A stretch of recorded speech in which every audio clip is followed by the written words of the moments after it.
বিদ্যুৎ বিতরণের 6 কোম্পানিকে বেসরকারি খাতে দিতে চায় সরকার। নীতিগত সম্মতি আছে প্রধানমন্ত্রীর, জানালেন বিদ্যুৎ মন্ত্রী।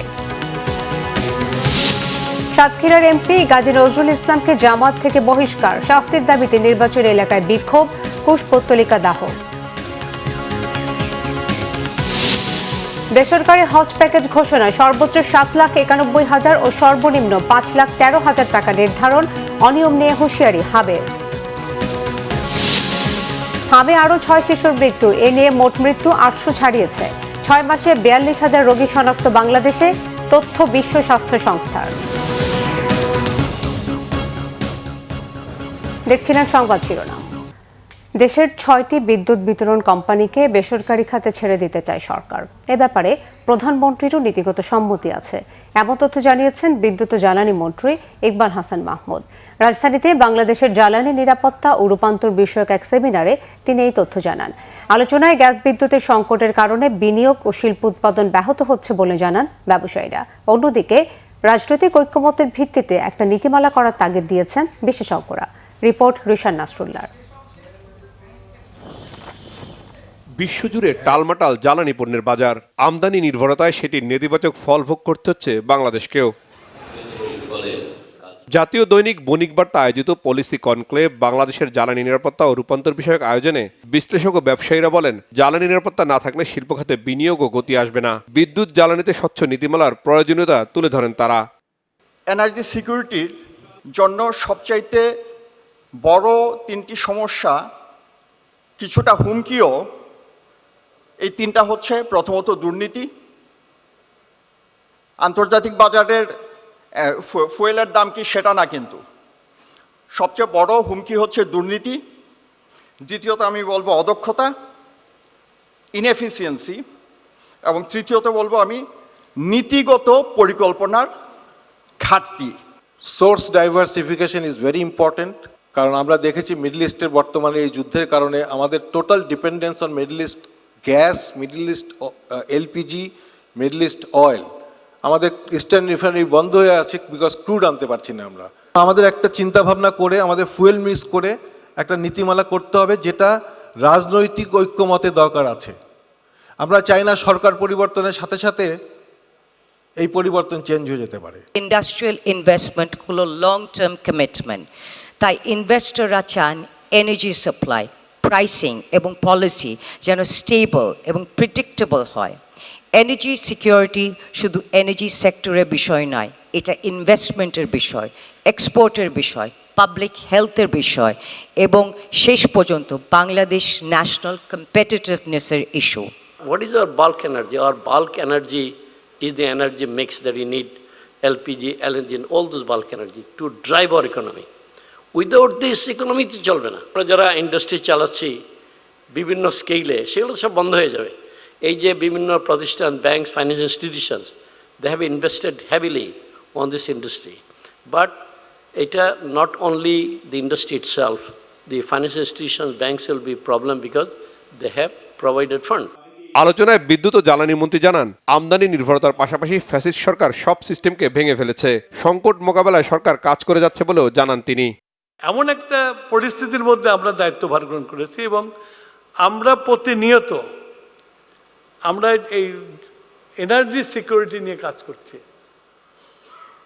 আমরা প্রায়ই আমাদের প্রধানমন্ত্রী আমাদের সাথে বসে সিকিউরিটি কিউ করা যায়, নানান অপশনস আমরা খুঁজছি, but it is difficult. Energy itself is a difficult subject. তারপর আবার আপনার ইরান আর ইসরায়েল যুদ্ধ আর একটা করে দিয়েছে। আপনারা ভয় পাবেন না, আমরা হ্যান্ডেল করছি এবং খুব ডেডিকেটেডলি অনেস্টলি হ্যান্ডেল করছি। আমার যে ডিস্ট্রিবিউশন কোম্পানিগুলো আছে আপনার government company, I want to privatize whole. আমি প্রাইভেটাইজ করে দিতে চাই, প্রাইভেট কোম্পানি নিয়ে নেই। যেমন আপনি আমার পাশেই দেখেন না, কলকাতাতে গোয়েঙ্কারা চালাচ্ছে, বোম্বেতে আপনার রিলায়েন্স চালাচ্ছে, আপনার দিল্লিতে আপনার most probably Adani. So they are running very well. তা আমাদের এন্টারপ্রেনাররা পারবে না চালাতে এই সিস্টেমগুলোকে। নবায়নযোগ্য জ্বালানি খাতে সরকার বিনিয়োগ উপযোগী নীতিমালা করছে জানিয়ে মন্ত্রী বলেন দ্রুতই সৌর বিদ্যুতের উৎপাদন বাড়ানো হবে। আমরা যেটা পাচ্ছি যদিও রিশান নাসরুল্লাহ, বাংলা ভিশন, ঢাকা। জাতীয় অর্থনৈতিক পরিষদের নির্বাহী কমিটি একনেক সভায় 14,041 কোটি 21 লাখ টাকার 8টি প্রকল্প অনুমোদন করেছে। এর মধ্যে সরকারের অর্থায়ন 10,494 কোটি 21 লাখ টাকা এবং প্রকল্প ঋণ 3,550 কোটি 44 লাখ টাকা। সচিবালয়ে প্রধানমন্ত্রী এবং একনেক চেয়ারপারসন তারেক রহমানের সভাপতিত্বে অনুষ্ঠিত একনেক সভায় এসব প্রকল্পের অনুমোদন দেওয়া হয়। নতুন প্রকল্পের 3টি ও সংশোধিত প্রকল্প 5টি। পরে ব্রিফিংয়ে পরিকল্পনা প্রতিমন্ত্রী জোনায়েদ আব্দুর রহিম সাকি জানিয়েছেন, বেশ কিছু প্রকল্পের বিষয়ে প্রধানমন্ত্রী তারেক রহমান সরাসরি তদন্তের নির্দেশ দিয়েছেন। বাস্তবায়ন পরিবীক্ষণ ও মূল্যায়ন বিভাগের তদন্ত রিপোর্টের ভিত্তিতে সংশ্লিষ্টদের বিরুদ্ধে প্রয়োজনীয় ব্যবস্থা গ্রহণ করা হবে। বস্ত্র খাতের উন্নয়নে সব ধরনের সহযোগিতার আশ্বাস দিয়েছেন প্রধানমন্ত্রী তারেক রহমান। সকালে সচিবালয়ে প্রধানমন্ত্রীর কার্যালয়ে Bangladesh textile mills association BTMA নেতাদের সঙ্গে বৈঠকে প্রধানমন্ত্রী এই আশ্বাস দেন। প্রধানমন্ত্রী বলেন, শিল্পায়ন, কর্মসংস্থান সৃষ্টি এবং রফতানি আয় বৃদ্ধিতে বস্ত্রশিল্পের অসামান্য অবদান রয়েছে। তাই এই খাতের উন্নয়নে সব ধরনের সহযোগিতা করবে সরকার। এ সময় দেশের বস্ত্রশিল্পের বর্তমান পরিস্থিতি, রফতানি সম্ভাবনা এবং এ খাতের বিভিন্ন সমস্যা নিয়ে আলোচনা হয়। বৈঠকে বিটিএমএ নেতারা দেশের অর্থনীতিতে বস্ত্রশিল্পের অবদানের কথা তুলে ধরে এ খাতের টেকসই উন্নয়নে সরকারের সহযোগিতা চান। আন্তর্জাতিক বাজারে প্রতিযোগিতার সক্ষমতা বাড়াতে প্রয়োজনীয় নীতিগত সহায়তার বিষয়েও প্রধানমন্ত্রীর দৃষ্টি আকর্ষণ করেন বিটিএমএ নেতারা। নৈতিক স্খলন প্রমাণিত হওয়ায় সাতক্ষীরা 4 আসনের জামাতে ইসলামের সংসদ সদস্য গাজী নজরুল ইসলামকে বহিষ্কার করেছে জামাতে ইসলামী। দলটির দেয়া এক সংবাদ বিজ্ঞপ্তিতে এই তথ্য জানানো হয়েছে। এতে বলা হয়, জামাতে ইসলামের কেন্দ্রীয় নির্বাহী পরিষদের জরুরি বৈঠকে এই সিদ্ধান্ত নেওয়া হয়েছে। দলের গঠনতন্ত্রের 62 নম্বর ধারায় এই সিদ্ধান্ত নিয়েছে জামাতে ইসলামী। সম্প্রতি গাজী নজরুলের সাথে রাজধানীর মগবাজারের একটি হোটেলে এক তরুণীর অন্তরঙ্গ মুহূর্তের একটি ভিডিও সামাজিক যোগাযোগ মাধ্যমে ছড়িয়ে পড়ে, যা নিয়ে আলোচনা সমালোচনা সৃষ্টি হয়। ওই ভিডিও প্রসঙ্গে প্রশ্নের জবাবে ঘটনার সত্যতা স্বীকার করেন নজরুল ইসলাম। ভিডিওর ওই তরুণীকে নিজের দ্বিতীয় স্ত্রী হিসেবেও দাবি করেন তিনি। এদিকে তরুণী সহ আটকের ভিডিও ভাইরালের ঘটনায় সাতক্ষীরা 4 আসনের এমপি ও জামাত নেতা গাজী নজরুল ইসলামের শাস্তির দাবিতে বিক্ষোভ সমাবেশ করেছে সাতক্ষীরার সচেতন নাগরিক সমাজ। বেলা 11টার দিকে শ্যামনগরের সচেতন নাগরিক সমাজের ব্যানারে প্রতিবাদ সভায় বক্তব্য রাখেন উপজেলা বিএনপির সাবেক যুগ্ম আহ্বায়ক সোলাইমান কবির, জেলা বিএনপির সদস্য অ্যাডভোকেট আশিক ইলাহি মুন্না, মহিলা দলের সভানেত্রী নূরজাহান পারভিন ঝর্ণা সহ অন্যান্যরা।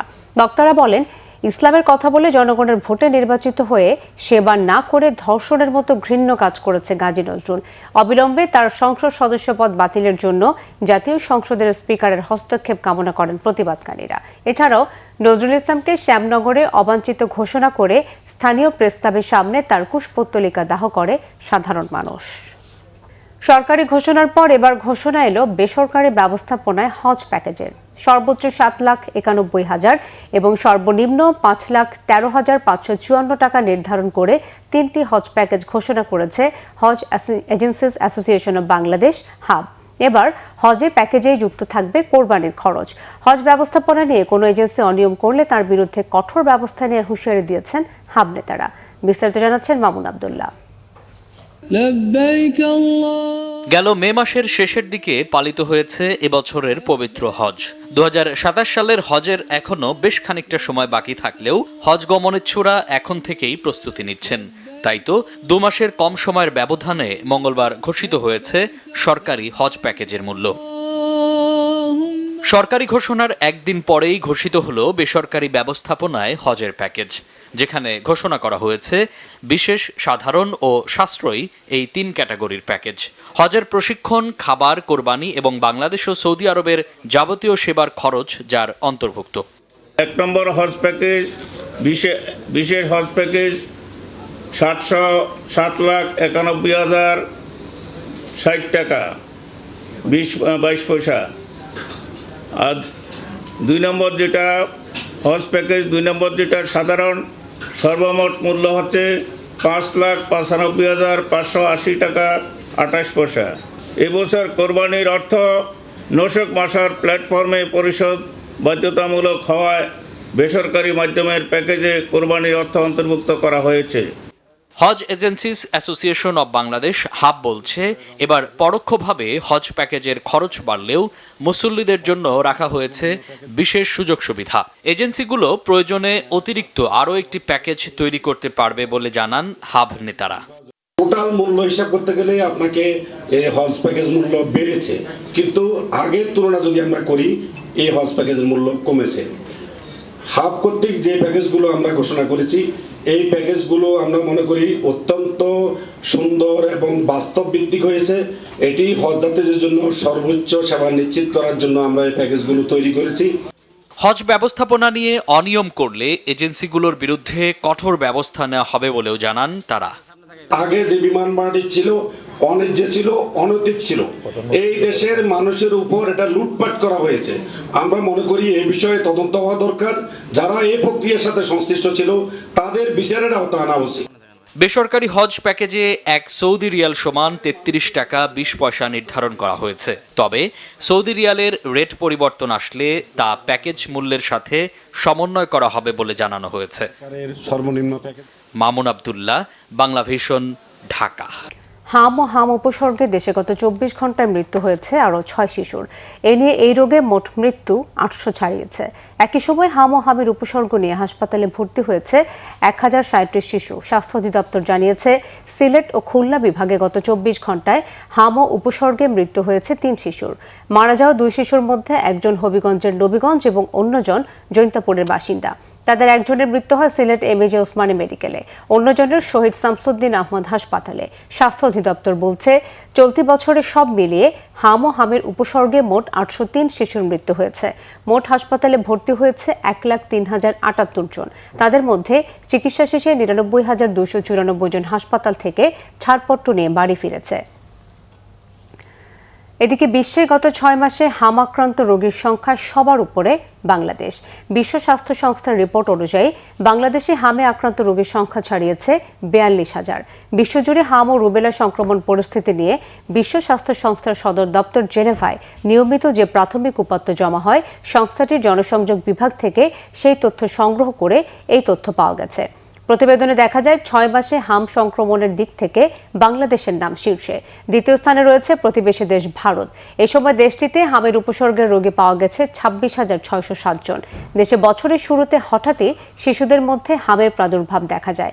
স্বাস্থ্য অধিদপ্তরের তথ্য অনুসারে 15 মার্চ থেকে দেশে হামের সন্দেহজনক রোগী পাওয়া গেছে 1,19,448 জন, আর 14,708 জনের হাম নিশ্চিত হওয়া গেছে। এই সময় হামের উপসর্গ নিয়ে মৃত্যু হয়েছে 702 জনের, যার মধ্যে বেশিরভাগই শিশু। আজ 22 জুলাই 2024 সালের এই দিনে ছাত্র জনতার রক্তক্ষয়ী আন্দোলনের মুখে সরকারি চাকরিতে 93% মেধা ভিত্তিক নিয়োগের প্রজ্ঞাপন জারি করেছিল তৎকালীন স্বৈর সরকার। তবে তাতেও থামেনি ইন্টারনেট বিচ্ছিন্ন অবরুদ্ধ বাংলাদেশের গণ অভ্যুত্থানমুখী আন্দোলন। এই দিন স্বৈর সরকার বন্ধ করে দিয়েছিল বাংলাভিশন সহ 4টি বেসরকারি টেলিভিশনের সম্প্রচার। রিপোর্ট করছেন ইমরুল কায়েস। 2024 সালের 22 জুলাই দেশজুড়ে একটানা তৃতীয় দিনের মতো জারি ছিল কঠোর কারফিউ। 4 দিন ধরে সম্পূর্ণ বন্ধ দেশের ইন্টারনেট যোগাযোগ। অবস্থা বেগতিক দেখে কোটা সংস্কারে হাইকোর্টের রায় অনুসারে 93% মেধার ভিত্তিতে নিয়োগের প্রজ্ঞাপন জারি করে স্বৈর সরকার। রায়টি হাইকোর্টের বাতিল ঘোষণা করেছেন আজকে। কিন্তু ততক্ষণে আন্দোলন আর কোটায় থাকেনি। দেশের বিভিন্ন জায়গায় বিক্ষোভকারীদের সঙ্গে আইনশৃঙ্খলা বাহিনীর সংঘর্ষ ও নিহতের সংখ্যার নিচে চাপা পড়ে যায় কোটা সংস্কার। ব্লক রেডে দেশের বিভিন্ন স্থান থেকে এদিন বিএনপি জামাতের নেতাকর্মী সহ প্রায় 1,200 জনকে গ্রেপ্তার করে আইনশৃঙ্খলা বাহিনী। মৃত্যু হয় অন্তত আরও 5 জন বিক্ষোভকারীর। ইন্টারনেট সেবা বন্ধ থাকায় মানুষের চোখ ছিল টিভিতে। জনতা যাতে সঠিক তথ্য না পায় সেজন্য স্বৈর সরকার এদিন দুপুর 2টার সংবাদের আগে দ্বিতীয়বারের মতো 30 মিনিট সম্প্রচার বন্ধ করে দেয় বাংলাভিশন সহ আরও 3টি বেসরকারি চ্যানেলের। কারফিউর কারণে প্রধান সড়কগুলোতে শিক্ষার্থীদের উপস্থিতি কিছুটা কমে যায়। ক্ষোভের আগুন ছড়িয়ে পড়ে শহরের অলিগলিতে। ব্যবসায়ীদের সাথে বৈঠকে আন্দোলন নিয়ন্ত্রণে আরও কঠোর অ্যাকশনে যাওয়ার ঘোষণা দেন স্বৈরাচারী শেখ হাসিনা। বিএনপি জামাত এরা একসাথে। ইমরুল কায়েস, বাংলাভিশন, ঢাকা। বাংলাদেশের বন্যা দুর্গতদের সাহায্যের জন্য $1 লাখ নগদ সহায়তা দিয়েছে চীন। বাংলাদেশ রেড ক্রিসেন্টের কার্যালয়ে সংস্থাটির চেয়ারম্যান ব্যারিস্টার আব্দুস সালামের কাছে এই অর্থ সহায়তা প্রদান করেছেন চীনের রাষ্ট্রদূত ইয়া ওয়েন। চীনের রাষ্ট্রদূত বলেন, সাম্প্রতিক ভারী বর্ষণে বাংলাদেশে ভয়াবহ বন্যায় বহু মানুষের প্রাণহানি ঘটেছে। লাখো মানুষ পানিবন্দী হয়ে পড়েছে এবং কৃষি জমি ও অবকাঠামোর ব্যাপক ক্ষয়ক্ষতি হয়েছে। এই দুর্যোগে বাংলাদেশের জনগণের কষ্টে চীনের জনগণও সমব্যথী বলে জানান তিনি। বলেন, এই অনুদান বাংলাদেশের জনগণের প্রতি চীনের সরকার ও জনগণের আন্তরিক উদ্বেগ এবং সংহতির বহিঃপ্রকাশ। রাষ্ট্রদূত আরও বলেন, বাংলাদেশের মানুষ যখনই দুর্যোগ বা সংকটে পড়েছে তখনই চীন সরকার সর্বপ্রথম সহযোগিতার হাত বাড়িয়ে দিয়েছে। বাংলাদেশ রেড ক্রিসেন্ট সোসাইটির চেয়ারম্যান ব্যারিস্টার আব্দুস সালাম চীন সরকার ও জনগণের প্রতি গভীর কৃতজ্ঞতা প্রকাশ করেন। তিনি বলেন, চীনের এই সহায়তার মাধ্যমে জরুরি খাদ্য সহায়তা, বিশুদ্ধ পানি, অস্থায়ী আশ্রয়, স্বাস্থ্যবিধি সামগ্রী এবং চিকিৎসা সহায়তা কার্যক্রম আরও সম্প্রসারণ করা সম্ভব হবে। চুয়াডাঙ্গায় টানা কয়েকদিনের বৃষ্টিতে তলিয়ে গেছে কয়েক হাজার বিঘা ফসলের মাঠ।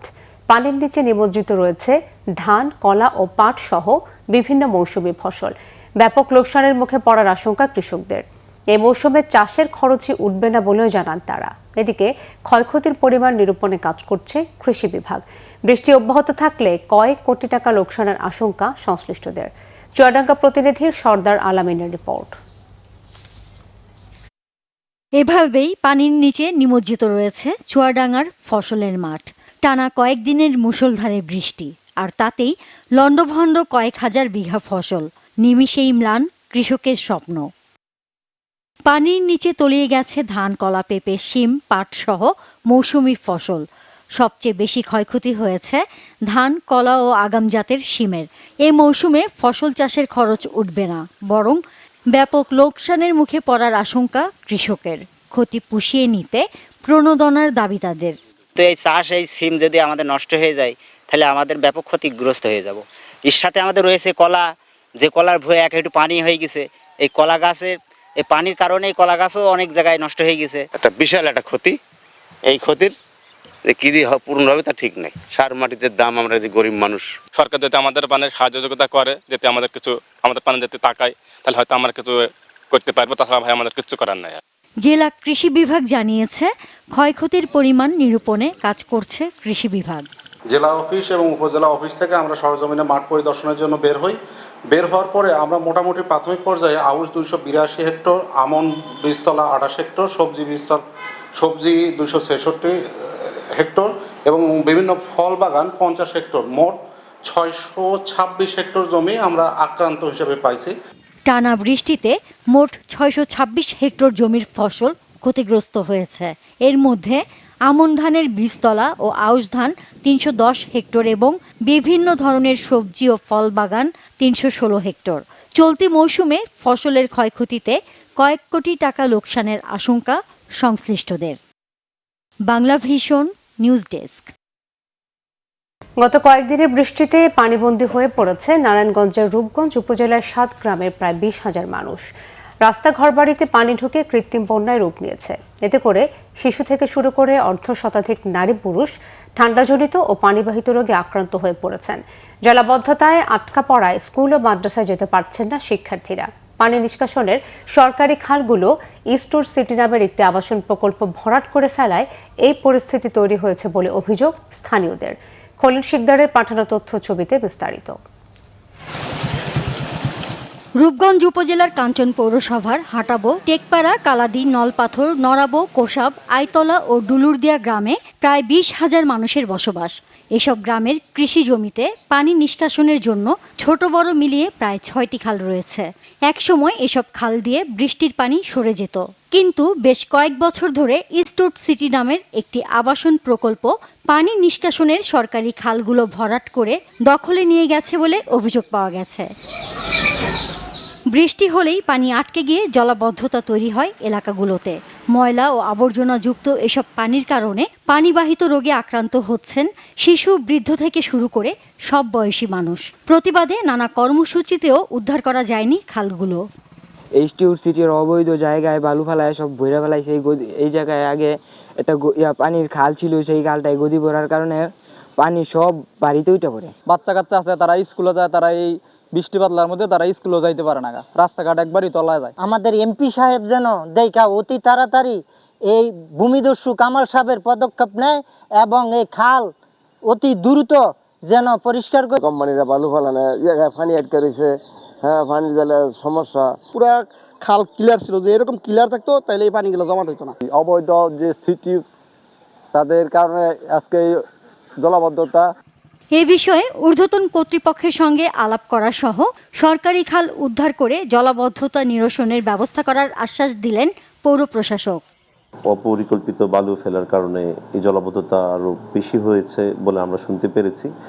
এই কোম্পানিগুলোকে আমরা চিহ্নিত করব এবং তারা তাদের অনুমোদন আছে কিনা বা অনুমোদন থাকলেও তারা ওই অনুমোদনের বাইরে গিয়ে এটাকে এক্সটেনশন করেছে কিনা সেটা আমরা খতিয়ে দেখব এবং আইন ও বিধি অনুযায়ী তাদের বিরুদ্ধে যে ব্যবস্থা গ্রহণ করা প্রয়োজন আমরা সেটা ব্যবস্থা গ্রহণ করব ইনশাআল্লাহ। জলাবদ্ধতার স্থায়ী সমাধানে অবৈধভাবে ভরাট করা খাল পুনরুদ্ধার, পানি নিষ্কাশনের পথ সচল এবং দায়ীদের বিরুদ্ধে ব্যবস্থা নেয়ার দাবি ভুক্তভোগীদের। Bangla vision news desk. Union parishad chairman পদে নির্বাচনের জন্য প্রার্থীদের ন্যূনতম শিক্ষাগত যোগ্যতা কমপক্ষে স্নাতক কেন করা হবে না তা জানতে চেয়ে রুল জারি করেছে হাইকোর্ট। বুধবার সুপ্রিম কোর্টের 2 আইনজীবীর করা এক রিট আবেদনের প্রাথমিক শুনানি শেষে বিচারপতি আহমেদ সোহেল ও বিচারপতি ফাতেমা আনোয়ারের হাইকোর্ট বেঞ্চ এই রুল দেন। একই সঙ্গে চেয়ারম্যান পদে শিক্ষাগত যোগ্যতা নির্ধারণ না করে থাকা স্থানীয় সরকার আইন 2009-এর 26 নম্বর ধারাটি কেন সংবিধানের সাথে সাংঘর্ষিক ঘোষণা করা হবে না তাও জানতে চাওয়া হয়েছে। এসজিআরডি সচিব, আইন সচিব ও প্রধান নির্বাচন কমিশনারকে আগামী 4 সপ্তাহের মধ্যে এই রুলের জবাব দিতে বলা হয়েছে। চট্টগ্রামের রাঙ্গুনিয়ায় অপহরণের শিকার 4র্থ শ্রেণীর শিক্ষার্থীকে অক্ষত অবস্থায় উদ্ধার করেছে চট্টগ্রাম পুলিশ। গ্রেফতার করা হয়েছে 3 অপহরণকারীকে। জব্দ করা হয়েছে অপহরণের কাজে ব্যবহৃত সিএনজি অটোরিকশা। পুলিশ জানায়, দক্ষিণ রাঙ্গুনিয়া থানার পশ্চিম সরবভাটা ইমাম আজম আবু হানিফা স্কুলের শিশু শিক্ষার্থী প্রতিদিনের মতোই স্কুলে যায়। স্কুল ছুটির শেষে দীর্ঘ সময় পার হলেও বাড়ি না ফেরায় স্বজনরা খোঁজাখুঁজি শুরু করেন। এক পর্যায়ে শিশুটির এক সহপাঠী জানায়, এক ব্যক্তি নিজেকে সিএনজি চালক পরিচয় দিয়ে তার বাবা হাসপাতালে ভর্তি আছেন বলে তাসকিনকে নিয়ে যায়। ঘটনার পরপরই পুলিশের একাধিক টিম উদ্ধার অভিযান শুরু করে। সিসিটিভি ফুটেজ বিশ্লেষণ ও গোয়েন্দা তৎপরতার মাধ্যমে রাতভর অভিযান চালিয়ে অপহৃত শিশুটিকে উদ্ধার ও অপহরণকারীদের গ্রেফতার করে পুলিশ।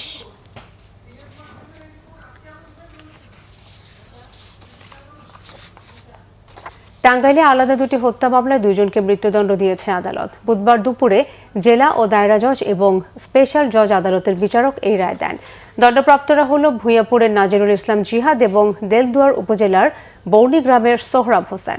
মামলার বিবরণে জানা যায়, 2020 সালের 18 জুন ভূঁইয়াপুরের খাড়াবাড়ি গ্রামে আমপাড়া নিয়ে বিরোধের জেরে রাজীবকে হত্যা করা হয়। এদিকে দেলদুয়ারে মা ও মেয়েকে শ্বাসরোধে হত্যার দায়ে আরেকটি মামলায় আসামি সোহরাবকে মৃত্যুদণ্ড দিয়েছেন স্পেশাল জজ আদালতের বিচারক।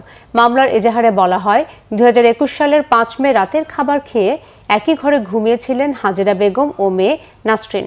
সকালে বাড়ির পাশে পাট খেতে তাদের লাশ পাওয়া যায়। এ ঘটনায় নিহতের ছেলে মোশাররফ হোসেন বাদী হয়ে হত্যা মামলা দায়ের করেন। বরিশাল বিশ্ববিদ্যালয়ে এক শিক্ষার্থীর ঝুলন্ত মরদেহ উদ্ধার করেছে পুলিশ। মঙ্গলবার রাতে বিশ্ববিদ্যালয় সংলগ্ন খালপাড়ার একটি 3তলা ভবন থেকে তার মরদেহ উদ্ধার করা হয়। নিহত উচ্ছ্বাস কর্মকার ভূতত্ত্ব ও খনিবিদ্যা বিভাগের 2018-19 শিক্ষাবর্ষের শিক্ষার্থী। তিনি বিশ্ববিদ্যালয় সংলগ্ন খালপাড় এলাকার একটি মেসে থাকতেন। পুলিশ জানিয়েছে, কয়েকদিন ধরে উচ্ছ্বাস কর্মকারের কক্ষটি ভেতর থেকে বন্ধ ছিল। মঙ্গলবার রাতে কক্ষ থেকে দুর্গন্ধ বের হলে মেসের অন্য বাসিন্দারা বিষয়টি পুলিশকে জানায়। পরে পুলিশ ঘটনাস্থলে গিয়ে দরজা ভেঙে কক্ষে প্রবেশ করে ঝুলন্ত অবস্থায় তার মরদেহ উদ্ধার করে। খবর পেয়ে বিশ্ববিদ্যালয়ের প্রক্টোরিয়াল বডি, ভূতত্ত্ব ও খনিবিদ্যা বিভাগের শিক্ষক এবং শিক্ষার্থীরা ঘটনাস্থলে উপস্থিত হন। কমপক্ষে 3 দিন আগে তার মৃত্যু হয়েছে বলে প্রাথমিকভাবে জানিয়েছে পুলিশ। দেশের বিভিন্ন জায়গার আরো কিছু খবর নিয়ে ডেস্ক রিপোর্ট। প্রধানমন্ত্রী তারেক রহমান ক্ষমতায় আসার পর প্রতিশ্রুত ফ্যামিলি কার্ড, কৃষক কার্ড ও স্বাস্থ্য কার্ড বাস্তবায়নে কাজ করছেন বলে মন্তব্য করেছেন বিএনপির রাজশাহী বিভাগীয় সাংগঠনিক সম্পাদক অ্যাডভোকেট সৈয়দ শাহিন শওকত। দুপুরে চাঁপাইনবাবগঞ্জের ধোবরা মুসলিমপুরে গাছের চারা রোপণ শেষে তিনি একথা বলেন। জাতীয় সংসদে বগুড়া বিশ্ববিদ্যালয় বিল অনুমোদন হওয়ায় প্রধানমন্ত্রী তারেক রহমানের প্রতি কৃতজ্ঞতা জ্ঞাপন করে বগুড়া জেলা ছাত্র দলের উদ্যোগে আনন্দ মিছিল ও সমাবেশ হয়েছে। মিছিলটি বগুড়া সরকারি আজিজুল হক কলেজ চত্বর থেকে শুরু হয়ে শহরের বিভিন্ন গুরুত্বপূর্ণ সড়ক ঘুরে সাত মাথায় গিয়ে শেষ হয়। এর আগে সেখানে এক সংক্ষিপ্ত সমাবেশ হয়। সাম্প্রতিক বন্যায় ক্ষতিগ্রস্ত মানুষের কাছ থেকে সরকারি নির্দেশনা উপেক্ষা করে ঋণের কিস্তি আদায়ের অভিযোগে খাগড়াছড়িতে কর্মরত এনজিও প্রতিনিধিদের নিয়ে জেলা এনজিও বিষয়ক জরুরি সমন্বয় সভা হয়েছে। পরে এক সংবাদ সম্মেলনে বন্যা দুর্গত ঋণ গ্রহীতাদের জন্য 3 মাস কিস্তি আদায় স্থগিত রাখার সরকারি সিদ্ধান্ত পুনর্ব্যক্ত করা হয়। খাগড়াছড়ি জেলা পরিষদ সম্মেলন কক্ষে এই সভায় সভাপতিত্ব করেন জেলা পরিষদ চেয়ারম্যান শেফালিকা ত্রিপুরা। গাইবান্ধা পলাশবাড়ির আলোচিত হরিদাস চন্দ্র দাসের দৃষ্টান্তমূলক শাস্তি, ভুক্তভোগীদের আত্মসাৎ করা অর্থ ফেরত দেওয়ার দাবিতে মানববন্ধন করেছে ফুলবাড়িয়া উপজেলার প্রতারিত পরিবারের সদস্যরা। ময়মনসিংহ প্রেস ক্লাবের সামনে মানববন্ধনে হরিদাসের সর্বোচ্চ শাস্তি দাবি করেন তারা।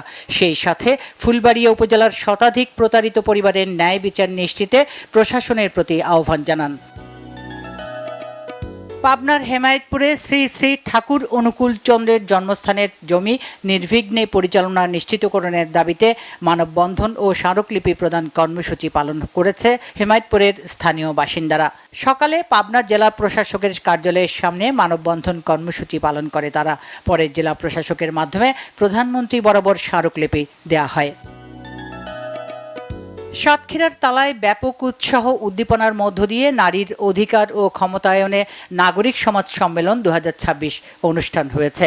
বেসরকারি সংগঠন ভূমিজ ফাউন্ডেশন ও অ্যাকশন এইডের আয়োজনে তালা শিল্পকলা একাডেমিতে এই সম্মেলন হয়। অনুষ্ঠানে স্থানীয় নাগরিক সমাজের প্রতিনিধি, মানবাধিকার কর্মী সহ নানা পেশার মানুষ উপস্থিত ছিলেন। ঝালকাঠির নলছিটি উপজেলার পৌর এলাকার 2 নম্বর ওয়ার্ডের বাসিন্দা শাহ আলম মোল্লার মেয়ে শিরিন আক্তার হত্যাকারীদের বিচার ও গ্রেফতারের দাবিতে মানববন্ধন হয়েছে। নলছিটির বিজয় উল্লাস চত্বরে ঘণ্টাব্যাপী এই মানববন্ধন হয়। সাভারের বাসিন্দাদের দুর্ভোগ বিবেচনায় দীর্ঘদিনের জলাবদ্ধতা নিরসনে সাভার পৌর এলাকার পূর্ব রাজাসনে ড্রেনেজ সংস্কার কাজের উদ্বোধন করা হয়েছে। নিজ অর্থায়নে এই কাজের উদ্বোধন করেন বিএনপি নেতা নজরুল ইসলাম। এ সময় স্থানীয় বাসিন্দা, বিএনপি এবং অঙ্গ ও সহযোগী সংগঠনের নেতাকর্মীরা উপস্থিত ছিলেন। Bangla vision news desk. সংবাদ শেষ করব শিরোনামগুলো আরো একবার জানিয়ে। বিদ্যুৎ বিতরণের 6 কোম্পানিকে বেসরকারি খাতে দিতে চায় সরকার, নীতিগত সম্মতি আছে প্রধানমন্ত্রীর, জানালেন বিদ্যুৎ মন্ত্রী।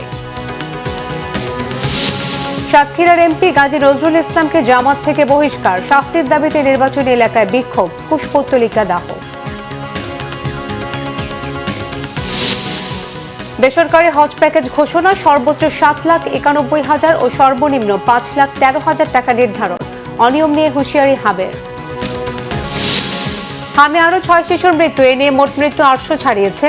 6 মাসে 42,000 রোগী শনাক্ত বাংলাদেশে, তথ্য বিশ্ব স্বাস্থ্য সংস্থার। এই ছিল এখনকার মতো, পরের সংবাদ সন্ধ্যা 7:30টায় দেখার আমন্ত্রণ রইল। এছাড়াও বাংলা ভিশন সংবাদ ও সংবাদ সংশ্লিষ্ট অনুষ্ঠান দেখতে ভিজিট করুন www.bvnews24.com ও facebook.com/banglavisionnews এবং সাবস্ক্রাইব করুন youtube.com/banglavisionnews। ধন্যবাদ।